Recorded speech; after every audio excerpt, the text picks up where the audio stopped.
Thanks for tuning in to Cincinnati's independent Inhailer Radio. It's your girl, Clara Stryker, and I am with Light Beams in the studio. What's up, guys? How's it going?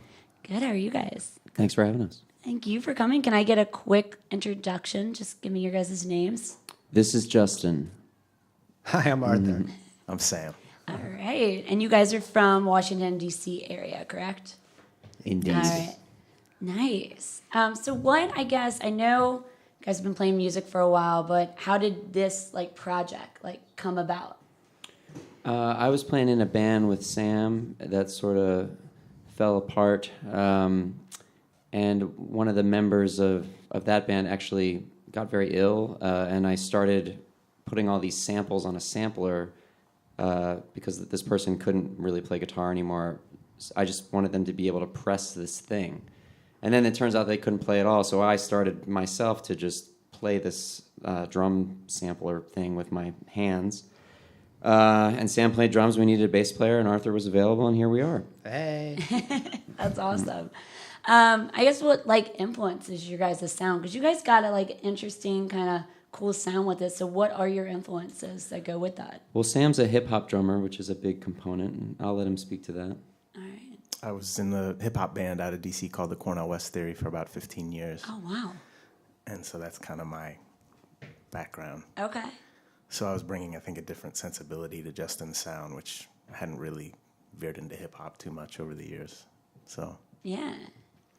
And I used to be a bass player, so I just really like simple drum beats, simple bass lines are the core of all of our songs, and then some crap on top, basically, is the is the modus operandi. Because I definitely get the hip hop vibe from it, and I do get kind of more like an 80s, I feel like, kind of. For sure, yeah. With it as well. Yeah, I like really rinky dink keyboard Do you? sounds. Yeah. Oh, that's awesome. Like just totally made up on the fly and then put on this sampler, and that makes it almost even more rinky dink and sort of like making treasure out of trash kind of plan.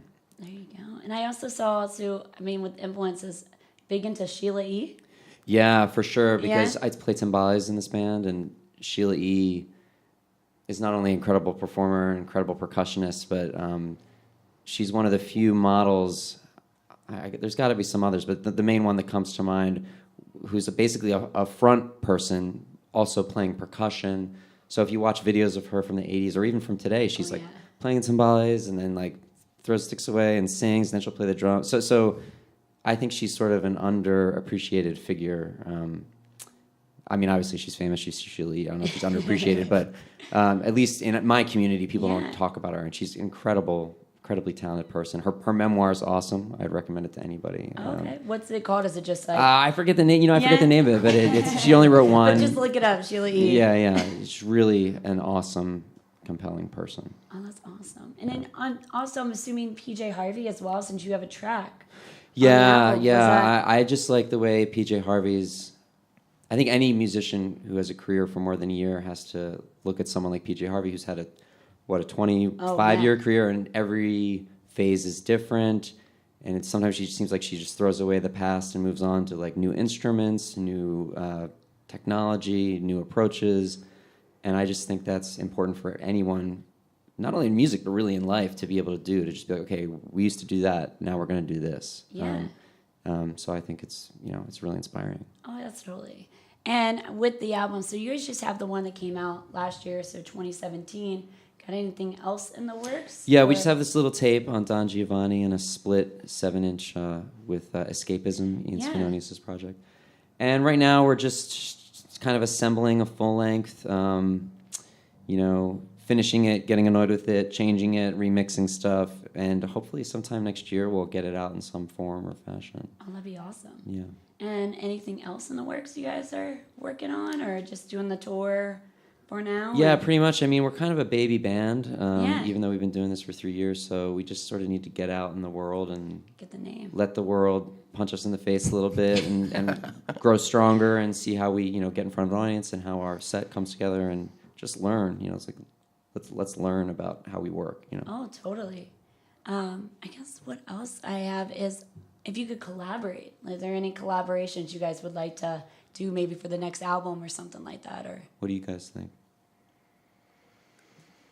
I'm more of a rock and roll guy, so Yeah. I like these guys pull from influences that I'm not necessarily know a lot about. So anything from Sam's deep pool of knowledge in the hip hop community, like any sort of like rhythmic things, that's what I would like to get more into.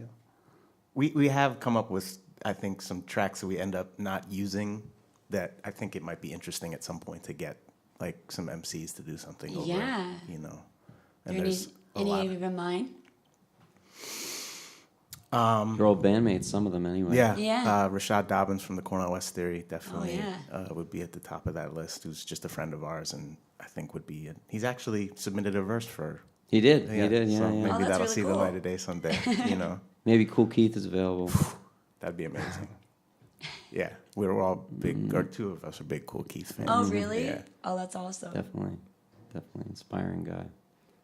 Who's the local guy you bought a tape of today? Oh yeah, we just came from Shake It, Oh, Shake It Records. where I found the reissue of Alopecia by Y and Yes. Oakland Azul Asylum, which I've been looking for a long time, and Yeah. was hoping I could find copies in Cincinnati. So Oh yeah, we Yeah. just Y just did. I want to say just a couple weeks ago, they had their 10-year anniversary of that album, Alopecia, just over at Woodward Theater, just down the street I a little saw bit. that. Yeah, I'm bummed he's in England right now because I heard he like lives around the corner from Yeah. the record store. Oh, he and totally does. Yeah. We were that gonna go stinks. knock on his door and Like, fanboy out. "Mommy." Oh yeah. I guess like what I'm trying to think. What would be more to get into? I guess that, like we got the collaboration, the influences. I guess more like, is there anything kind of like more that drives your guys' music as well? Like being in Washington and did you guys grow up there as well in that area, or have you lived in other parts that kind of influence your sound as well? We've all been in DC a very long time, Yeah. so we're, I used to be in bands on Discord. We're very influenced by, the DIY model. Oh yeah. Just figuring out ways to continue being creative in a changing, obviously the music business is changing every week. Oh yeah. I mean, even a project like your own, it seems like couldn't exist just a few years ago. So Oh, yeah. I think it's exciting, and you just have to be willing to try stuff in that sort of open. What does Mackay say? Ian Mackay says punk is a free space or something like that. Yeah. So it's like, let's explore this free space and see what we can do that's that sticks in a way. Yeah, I really like that quote. That's awesome. I guess one more question I always like to ask this. It's kind of a cheesy, not like the favorite color question. Is if you guys could, I guess, tour or like open up your headline with anybody, who would it be, like alive or dead? Anybody you can think of. Did we already Live say or Cool dead. Keith? Dead. Did we already say PJ Harvey? This is weird. I just like to play for just people. Yeah. Like the State Fair crowd. Yeah. So if I would love to open for someone like Jerry Lee Lewis or like He was at Riot Fest actually. he was just watching or he played. He was. I watched him. Did you see him play? He played at Riot Fest. Isn't he like 90 years old? He pretty much, yeah. It looked like it. How is he looking? Yeah, man, looking like he's up in age there, but Right. like he was still rocking out on the stage. Wow, that's crazy that Yeah. he would play there. Yeah, I was surprised. I think it would be amazing to share the stage with some of those old time Exactly. people. Oh, yeah. Aretha Franklin just passed, I unfortunately, know. but anyone from the ancient, Paleolithic era of rock and roll, like it would be very interesting to see how their crowd would respond, Oh yeah. and if they would respond. Maybe they wouldn't, but Hey, you never know. yeah, you never know. Well, that's about it that I have for you guys. If there's anything else you guys kind of want to add, I mean, Come to the North Side Yacht Club this Yes. evening. there you go. What time you guys playing? I think we're last, so last. It's not Last? last Last PM. time. Probably like maybe 10 or 11. Yeah. Come at like 9 that. just to be Come in safe. now, yes. you Get know. some food, some good cheap beer. And it's free. Yeah. and it's Also free. on the bill tonight will be Knife, The Symphony, and Sleep Crawler. Yes. There you go. Yeah. Local bands. All right. Thank you guys so much Thank for you. stopping by. Thank Have a good you. show. Thanks so Thanks much. for having us.